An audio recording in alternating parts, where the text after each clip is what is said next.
여러분, 주식이나 ETF에 투자해서 수익을 냈는데 막상 팔아보니 세금이 생각보다 많이 빠져나가서 당황한 적 있으신가요?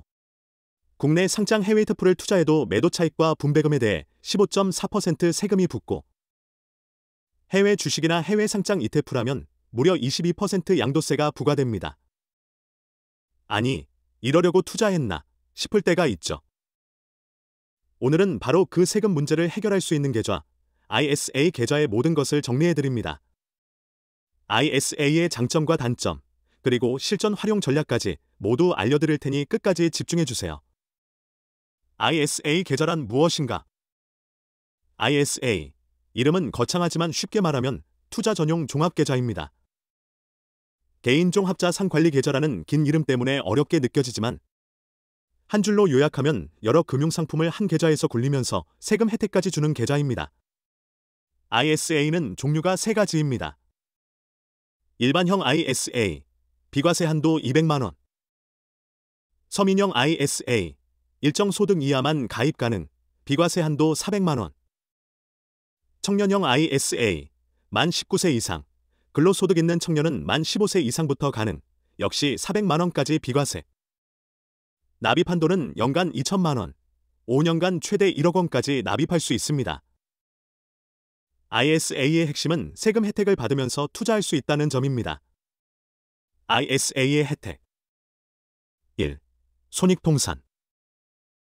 일반 계좌에서는 A 주식에서 번 돈, B 주식에서 잃은 돈을 따로 계산합니다. 예를 들어 A ETF에서 플러스 200만원, B ETF에서 마이너스 150만원을 기록했다면 일반 계좌에서는 200만원 전체의 과세가 붙습니다. 하지만 ISA에서는 두 결과를 합산해 순이익 50만원만 과세합니다. 즉, 손익통산을 통해 세금을 훨씬 덜 내게 되는 것이죠. 2. 비과세 한도 플러스 저율 분리과세. ISA 계좌에서 발생한 순이익 중 일반형은 200만원, 서민형 청년형은 400만원까지 비과세 혜택을 줍니다. 그리고 이 한도를 추가한 금액에 대해서도 일반 계좌의 15.4% 과세 대신 9.9% 저율 분리과세가 적용됩니다. 즉, ISA 안에서 투자를 하면 세금 구조 자체가 유리해집니다. 3. 국내 상장 해외 ETF 과세 대안. 많은 분들이 국내 상장 ETF니까 세금 안 내는 거 아니야 라고 생각하시지만 사실 국내 상장 해외 ETF도 매도 차익과 분배금 모두에 대해 15.4% 과세가 붙습니다. 예를 들어 일반 계좌에서 해외 ETF로 1,000만원 수익이 났다면 154만원 세금이 나갑니다. 하지만 ISA를 활용하면 200만원 또는 400만원은 비과세. 나머지는 9.9% 분리과세로 끝납니다. 세금 차이가 수십만원 이상 나는 겁니다. 이게 누적되면 장기 투자자에게 엄청난 절세 효과로 돌아옵니다. 4. 만기 후 연금계좌 이체 혜택. ISA의 또 하나의 묘미는 만기 이후에 있습니다. ISA 만기 자금을 연금저축이나 IRP 같은 연금계좌로 이체하면 이체 금액의 10%를 세액공제로 인정해줍니다. 최대 300만원까지 가능하니 사회초년생에겐 정말 큰 혜택입니다. 투자와 절세, 그리고 노후 준비까지 한 번에 해결할 수 있죠. ISA의 단점. 이제 장점만 있는 건 아닙니다. ISA의 단점도 짚어보겠습니다. 1. 최소 유지기간. ISA는 최소 3년 이상 유지해야 세금 혜택이 인정됩니다. 중도에 해지하면 비과세 저율 분리과세 혜택이 사라집니다. 따라서 단기 자금에는 맞지 않습니다. 2. 투자 가능 범위. ISA, 중개형의 장점은 국내 상장 주식 ETF 리텐 채권을 직접 매매할 수 있다는 겁니다.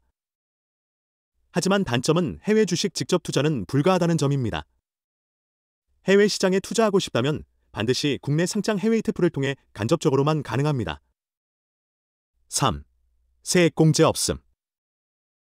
ISA는 연금저축처럼 납입액 자체에 대해 세액공제가 되지 않습니다. 즉, 투자한 순간부터 혜택을 받는 게 아니라 수익이 발생했을 때 세금을 덜 내는 방식입니다. 4. 유동성 제약. 3년 이상 유지해야 하기 때문에 자금 융통성이 떨어집니다. 언제든 꺼내 쓸 수 있는 비상금이라면 캐마 같은 단기 상품이 더 적합합니다.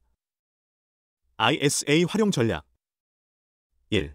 사회초년생 전략 우선순위는 연금저축 ISA 일반 계좌입니다. 연금저축은 납입액 세액공제가 크고 ISA는 투자수익 절세 효과가 크죠. 사회초년생이라면 ISA에서 지수이프 적립식을 꾸준히 하는 게 가장 유리합니다. 2.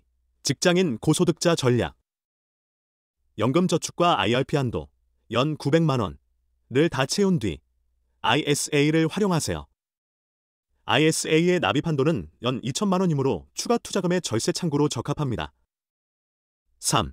시뮬레이션 월 100만 원을 20년간 연평균 10% 수익률로 투자했다고 가정합시다. 일반 계좌, 수익의 15.4% 과세.